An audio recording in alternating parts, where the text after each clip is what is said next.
सरकार, फिर मोदी सरकार। पूरे देश के अंदर उत्तर हो, दक्षिण हो, पूरब हो, पश्चिम हो, सहारनपुर हो, अलीगढ़ हो, अभी मैं बागपत से आ रहा हूं। बागपत में भी यही आवाज है और बलिया में भी यही आवाज है। बहनों और भाइयों, ये आवाज वैसी नहीं है। हमारा भारतीय समाज, अगर किसी ने हमारे लिए 2 कदम कोई चला है तो हम भी कृतज्ञता ज्ञापित करते हुए उऋण होने के लिए उसके लिए 4 कदम चलने का प्रयास करते हैं। और यही तो है समाज, यही हमारा संस्कार है, यही हमारी परंपरा है। और इन्हीं सब संस्कारों के कारण सम और विषम परिस्थितियों में हम दुनिया के सामने अडिग रूप से खड़े रहे, लड़ते रहे, बढ़ते रहे। दुनिया में तमाम परंपरा और संस्कृति नष्ट हो गई, हमारा समाज खड़ा रहा, हमारा देश अपनी अजेय यात्रा को लेकर के लगातार बढ़ता रहा। और आज मोदी जी के नेतृत्व में नए भारत का दर्शन हम सब कर रहे हैं। हमसे बड़ा सौभाग्य कौन होगा? हम नए भारत को देख रहे हैं, एक ऐसा भारत दुनिया में जिसका सम्मान है, एक ऐसा भारत जिसकी सीमाएं सुरक्षित हुई हैं, एक ऐसा भारत आतंकवाद, नक्सलवाद समाप्त हुआ है, एक ऐसा भारत जहां पे इंफ्रास्ट्रक्चर के आधुनिक कार्य हो रहे हैं। कोई जानता था ये गाजियाबाद से अलीगढ़ का ये मार्ग, 6 लेन का मार्ग ये बनेगा? कोई सोचता था? आज से 10 वर्ष पहले सपना था, लेकिन आज ये आपके सामने हकीकत है। कोई सोचता था इतनी बड़ी फैक्ट्री, सीमेंट की फैक्ट्री यहां लगेगी, यूपी में फैक्ट्री 17 के पहले सपना था, आज हकीकत है। कोई सोचता था, कोई सोचता था, कोई सोचता था कि उत्तर प्रदेश दंगा मुक्त होगा, आज उत्तर प्रदेश दंगा मुक्त है। कोई सोचता था उत्तर प्रदेश कर्फ्यू से मुक्त होगा, आज कर्फ्यू से मुक्त भी हुआ है और कांवड़ यात्रा भी धूम धड़ाके से निकल रही है। बहनों और भाइयों, पर्व और त्योहार कोई भी हो, शांतिपूर्ण तरीके से, अनुशासित तरीके से संपन्न हो रहे हैं। उपद्रव के लिए जाना जाने वाला उत्तर प्रदेश उपद्रव के लिए नहीं, आज उत्सव प्रदेश बन गया है। उत्सव प्रदेश, कहीं रामोत्सव, कहीं रंगोत्सव, कहीं देव दीपावली का उत्सव, कभी दीपोत्सव, कहीं कृष्णोत्सव।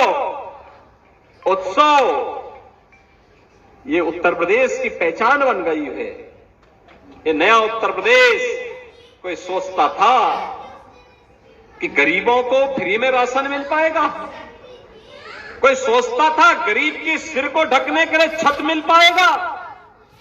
कोई सोचता था गरीब को 5 लाख रुपए की स्वास्थ्य बीमा का कवर मिलेगा? कोई सोचता था कि हमारे हस्तशिल्पी और कारीगर भी सम्मान प्राप्त करेंगे? कोई सोचता था इस अलीगढ़ में हार्डवेयर के लिए जाना जाता था, इनके पास हुनर था, लेकिन इसे सम्मान मिलकर के भारत की रक्षा सेवाओं की आवश्यकताओं की पूर्ति का माध्यम अलीगढ़ बनेगा, डिफेंस कॉरिडोर का एक नोड अलीगढ़ में बनेगा, ये एक सपना था, आज हकीकत है। और अलीगढ़ में एक विश्वविद्यालय भी बनेगा, राजा महेंद्र प्रताप सिंह जी के नाम पर विश्वविद्यालय बनेगा। लेकिन आज हकीकत है बहनों और भाइयों, हकीकत है। और यही नहीं, श्रमिकों के बच्चों के लिए आपको देखना है, श्रमिक और अनाथ बच्चों के लिए कैसा स्कूल चाहिए।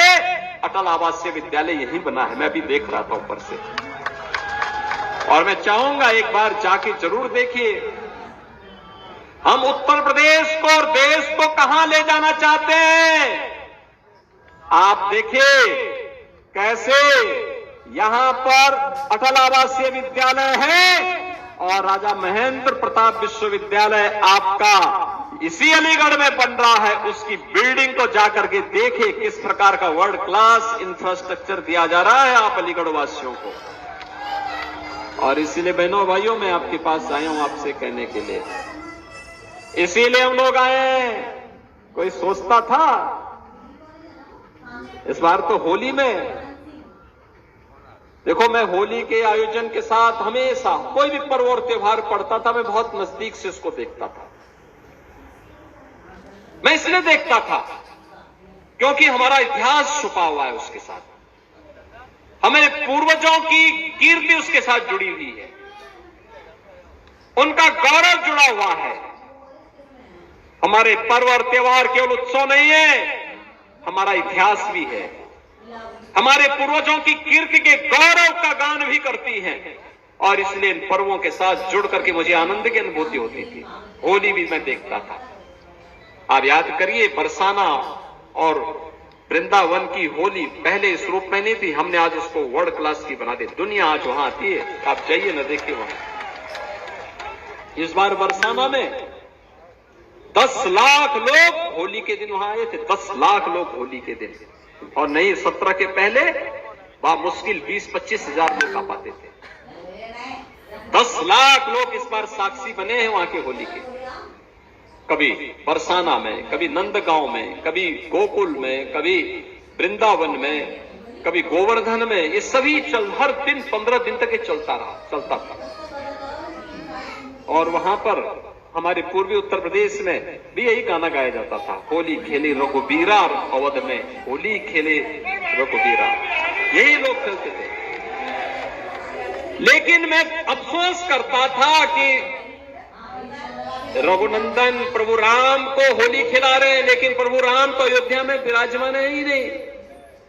और बहनों भाइयों 500 वर्षों के बाद रामलला ने भी अयोध्या में होली खेली है।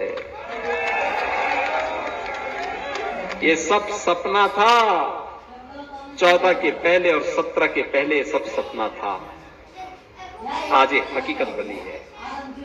कोई सोचता था बेटी और व्यापारी सुरक्षित होकर के रात में भी निकल सकते हैं। देखो हम राम को ही लाते नहीं है, बेटी और व्यापारी की सुरक्षा के लिए खतरा जो बनता है हम सत्य भी करवा देते हैं।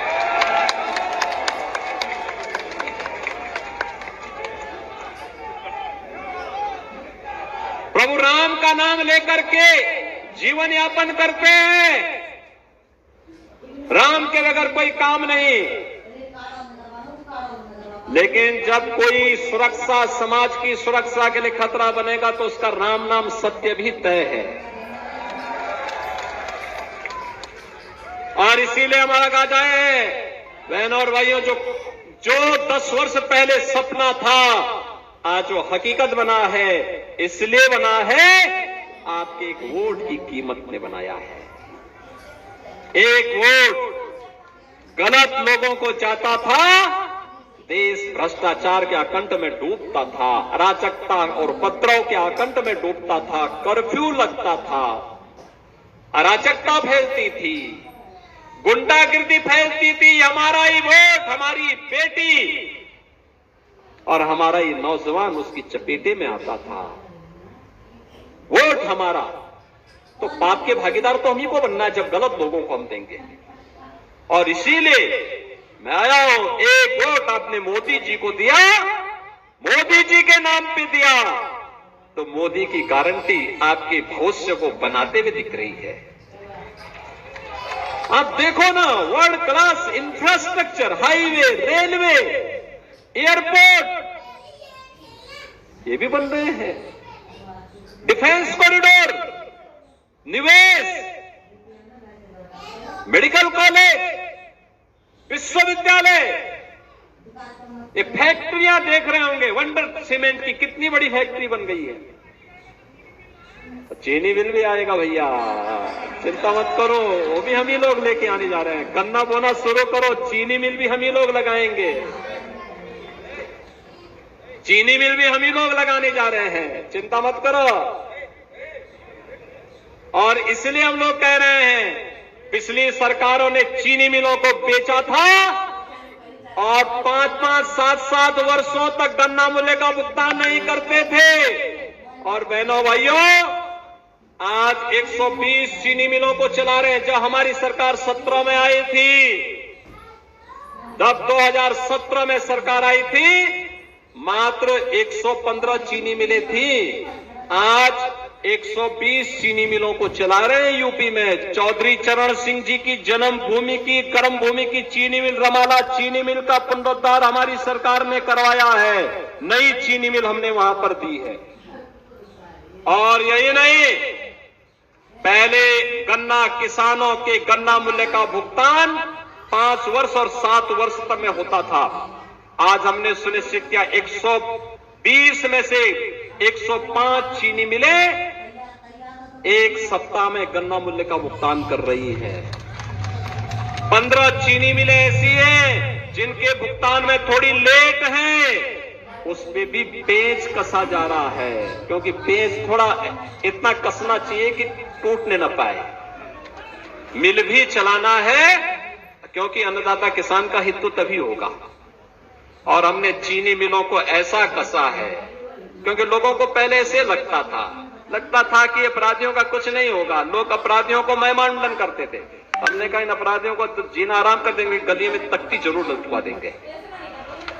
आपने देखा ना, लटका ना, ये लोग बोलते थे पहले, कहते थे रे कुछ नहीं होगा इनका, कैसे कुछ हो पाएगा। लेकिन इसलिए भाइयों बहनों, यहां बोला कम जाता है, परिणाम रिजल्ट देते हैं। और उसी रिजल्ट के लिए आए हैं फिर से।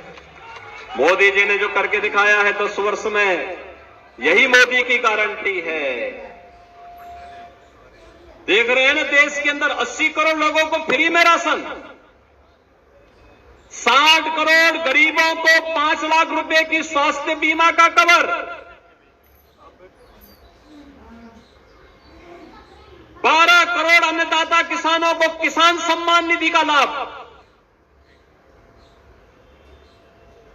10 करोड़ गरीब महिलाओं को फ्री में उज्ज्वला योजना का कनेक्शन, 4 करोड़ गरीबों के सिर ढको ढकने के लिए प्रधानमंत्री आवास योजना का लाभ, 2.5 करोड़ गरीबों को फ्री में विद्युत के कनेक्शन। बहनों और भाइयों, कौन सा ऐसा क्षेत्र है जिसमें कार्य ने किया हो मोदी जी ने जीवन के हर एक क्षेत्र में। और हम इसलिए आए हैं, मोदी जी ने विकसित भारत की बात कही है। विकसित भारत होगा तब जब उत्तर प्रदेश विकसित होगा, और उत्तर प्रदेश विकसित तब होगा जब अलीगढ़ भी विकसित होगा।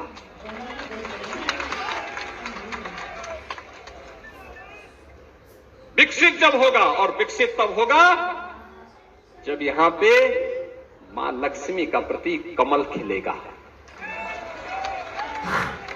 कमली खिलाने के लिए हम लोग आए हैं। पूरा मंच कमली खिलाने के लिए आया है, और मुझे लगता है इस मंच से ज्यादा आग्रही कमल खिलाने के लिए आप सब होंगे। मानता हूं ना, है ना, सहमत है ना। और इसीलिए मैं आया हूं आपसे कहने के लिए कि बहनों और भाइयों, यहां सुरक्षा भी है और समृद्धि भी है, यहां आजीविका है तो आस्था का सम्मान भी है,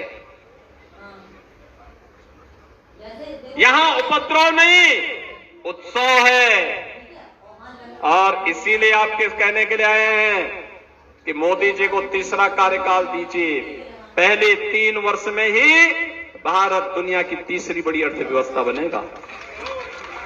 भारत का तीसरी बड़ी अर्थव्यवस्था का मतलब प्रति व्यक्ति आय में वृद्धि होगी, हर चेहरे पर खुशहाली होगी, रोजगार के अवसर सृजित होंगे। अन्नदाता किसान हो या हस्तशिल्पी हो, महिलाएं हो या फिर गांव का एक सामान्य किसान, इन सब के हितों के लिए बेहतर तरीके से कार्य हो पाएगा। और इसी के लिए हम सब आपके पास आए हैं।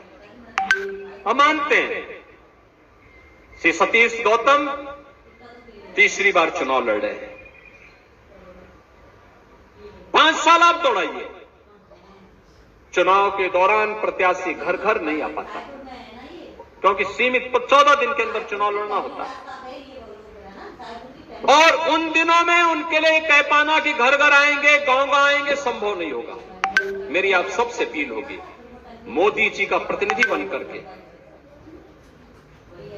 सतीश गौतम बनकर के, भाजपा और लोक दल के कार्यकर्ता के रूप में, राजभर पार्टी और अपना दल के कार्यकर्ता बनकर के, निषाद पार्टी का कार्यकर्ता बनकर के, प्रतिनिधि बनकर के घर घर जाना है। एक एक वोट को भारतीय जनता पार्टी की झोली में लेकर के कमल खिलाने का काम करना है।